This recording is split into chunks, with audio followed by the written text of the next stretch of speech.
This summer, 15 hermits will stop at nothing to collect everything. My name is Pixlriffs, and this is the Hardcore Hermits recap. Is it so tough and It's so shelly. Week 1 of the second Hardcore Hermits challenge sped past in a blur, with each of our 5 teams racing to feed new items to the Shrine of Everything. After the first 3 episodes passed with a few near misses but no casualties, as we enter week 2, the teams have to confront the reality that playing it safe is no longer an option. There are rare materials to gather from far-off biomes, salvage from deep-sea reefs, and soon they may have to risk the lava-filled and wither-haunted landscape of the Nether. And week 2 begins with Season 1 champions Team Zit casually hanging out at the bottom of the scoreboard, having spent 1 episode just caving for resources instead of swapping items for points. I'm trying to think of a lot right now. And Team GFX sitting comfortably in the lead. But there are 6 episodes left and everything to play for. This recap will cover episodes 4 through 6 and there will be spoilers. So without further ado, let's crack into episode 4. Come on now, make us turtle baby. Team Zit picks up their episode 4 with the ever-popular just cram as much as you can into the shrine strategy. To split the workload for the foreseeable future, they pronounce Zedaf Dieman, fighter of the live man, Wondrous Dieman. Dieman. tasked with providing the coloured crafts like glass and wool. Impulse remains at the crafting table and digs through the materials they've acquired so far, and it turns out they have quite a number of things that could have got more pointy but didn't. What is this? The 4-sided or the 6-sided tree thingies. Tango Tech, meanwhile, leaves the Dirt Hut of Glory and sets out to explore the world. This leads to a bunch of sheared coral and an encounter with the poisonous cube that they absolutely could have and should have, but ultimately forgot to, put into a bucket. Well, I didn't even get close to him, and he shot his spikies at me. Wells Knight doesn't have a bucket to fish with either, but he's just happy to see water again on the way back from gathering supplies from the mesa and the desert. All the fish. All the different types of fish. Unfortunately, with Ijevin amassing a huge collection of dyes before they dye all the things, Wells realizes he's forgotten a critical ingredient. I should have just mined a ton of cactus while I was at the desert. I was just at the desert. Biffa, meanwhile, has spent so much time crafting items out of all the available wood types that he's ready to renounce wood altogether and fling himself into the nearest nether portal. I spent like the last 2 episodes making 1,000 different things out of wood and I've had enough. I just want to go somewhere else. Unfortunately, the team doesn't have one of those yet and is still without a diamond pick, so Biffa goes cave diving, finds a lake and puts together a portal using the bucket method. Team GFX has Scar on portal duty as he's the one gathering the obsidian, with pickaxe and everything, mind you. Thankfully, they remind him how much exactly they need for an enchanting table before he sacrifices all of his diamond stuff to the god of counting things. Now, while Azuma is busy picking flowers, kicking old women out of their swamp houses, and showing the class how to turtle properly, False gets to explore the nether and bring the shrine more items that everyone else will also get, probably. Still, who dares wins, and it's better to risk being killed by wither skeletons than be that team who doesn't go to the nether. Oh, on this graph that I think the Reddit has made, we just shot up. The risk equals reward strategy is one Team 2.5 men are planning to follow, with emphasis on the reward, as Iskal comes up with the smart idea of actually following the treasure map from that one shipwreck instead of just tossing it into the machine. This thing points me to an area that is right next to this boat where I found the map, so I'm gonna check it out. Unfortunately for him, the risk is too great, and he ends up almost drowning before giving up on the search and handing the map off to his teammates. Having tapped the nearby swamps and dark oak forests, Vintage Beef puts himself in charge of collecting coral, armed with shears and a pickaxe, and while he can only bring home the dead blocks without a silk touch enchantment, I guess you could call it Vintage Reef. Holy mother of beef. Team PJs is still split into the Mesa Dwellers and Joe stuck at camp guy, with Joe crafting leftovers together and gathering basic materials, Cleo and Python in a 2-seater gondola going to the Mesa for one big job. That job, of course, being all the coloured terracotta. And the peripherals. You can find abandoned mineshafts on the surface in mesas, right? Yes, but just be careful of the evil. The evils! You know what I'm talking about. On the way home, they find and loot another desert temple, where they should be grateful that they brought 2 people on this trip, since the spoils almost didn't fit into their backpacks. Plus, now they get to sing sea shanties and tell stories on their way home, while Joe is out there crafting to himself and being murdered. The downside is that the Mesa crew doesn't actually make it home before the end of the video, so their score remains mostly unchanged. Oh. Yeah! Oh, that's so satisfying. All right, and now we're good. But episode 4 has made it home and is merrily chucking its possessions into the hopper of destiny. Let's take a moment to breathe and get a cup of tea before moving on to episode 5.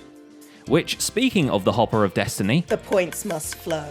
Team PJs comes home with presents, one of them being the knowledge that terracotta can not just be coloured but also glazed, which is why Zombie Cleo spends nearly the entire video around the crafting stations and her teammates staring at the pop-ups. Next on the agenda is the same, but with more sheep. Carpets and banners are a thing, after all. What's more, mines are still dark and full of monsters. Who knows what stuff they missed in there? Yeah. Ow! Whoa. What happened? Skeleton. Iskall plans to find that stuff on behalf of the other 1.5 men in his team, mostly because diamonds are a thing they need quite badly at this stage. But instead, what he gets is cave spiders.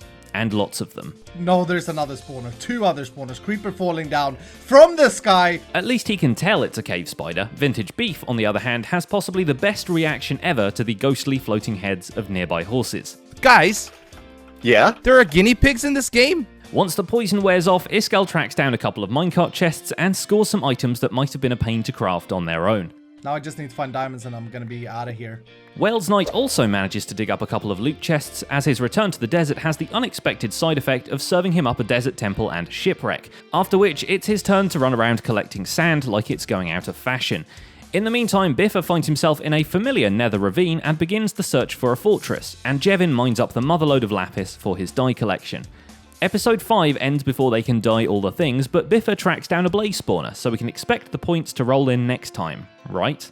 Team Zit is just now getting to the portal stage, but thankfully Zedaf has the ability to summon lava lakes at will. I think there was a lava lake over there, but Okay. you know how pressured this is. If Never it done wasn't there, it myself. would have been totally fine, but now that it is there, you're a genius. Tango's superpowers, on the other hand, are limited to building nether portals with no pickaxe and maybe not getting absolutely killed by the lava. I came in here and it was like first time update stuff, and the lava just started pouring on my face. While he's hunting for the nether fortress, Impulse and Zedaf come up with a scheme to fill half of his screen with advancement toasts about how cool concrete is. They also write an unintentional rap about uncooked terracotta. I need clay. I need clay. I need clay. Like the regular clay. Regular clay. But Tango and the Blazes finally find each other, and the welcome is more than warm. And this puts Zit one step ahead of GFX on completing last month's challenge. Did we ever find a nether fortress? For their episode 5, GFX assumes the Scooby-Doo strategy. The gang splits up and searches for point-worthy blocks, leaving Scar on baked goods duty, although the name for the Scooby snacks ends up lost in translation. False, how do you make a cookie? Oh, it says biscuit for me. On his journey into the world, Azuma is once again reminded of the lack of silk touch in his or anyone's life at this point. Oh, wait a minute. Don't he need silk touch for this? Oh, jeez. Torn between searching for exotic biomes or just turning around and going home, he takes the latter option, but brings an avalanche of points back with him. As if that wasn't enough, at the last second, Scar slam dunks an observer just to once again show how loaded they are. Oh, he's going for one more. Sneaky There we extra go. one. Amazing. As the buzzer sounds for the end of episode 5 and the crowd goes wild, we eyeball the scoreboard while shuffling off to get our halftime sodas and queue up episode 6. Iskall decides to surface from the mines and drop off his loot in 2.5 Men's shrine, although he still wants credit for finding that one enchanted book. No one went like, oh yeah, enchanted book, Iskall, you're so I didn't even clever. hear you say that. In the meantime, Ren has officially kicked off Diefest 2018 and the wool is flooding in. Returning to the manhole to smelt stuff and regroup, the team is visited by someone who just wanted to check on their progress. Oh!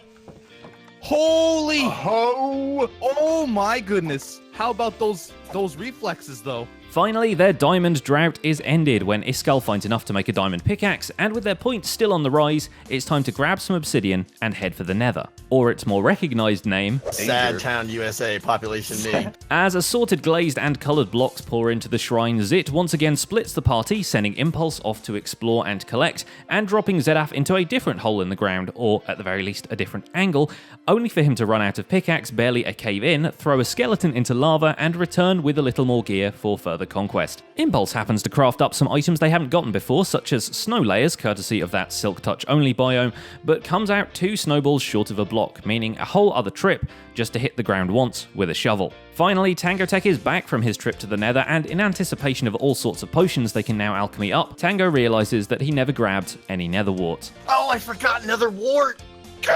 Oh, never gotta forget get the it. war. Never. I gotta do it. Speaking from experience, it wouldn't do them much good anyway, since all potions in the game count in the challenge as just potion.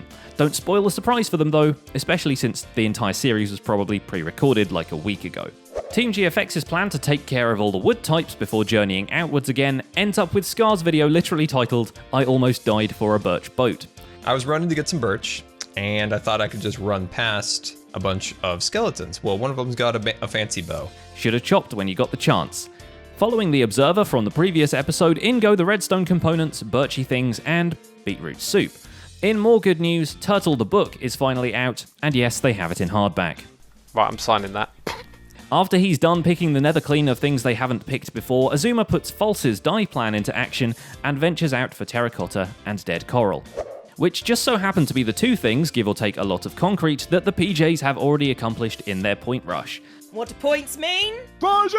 Thank you! You've done points or prizes twice now, and I still don't know what it means. Little do they know, the rules are made up and the points don't matter. As the concrete bonanza, and yes, that's what they call it, comes to a halt, the team scatters once more, this time to farm up wheat and dyes for sheeps and rams, wool and carpet being the next best multicolored thing.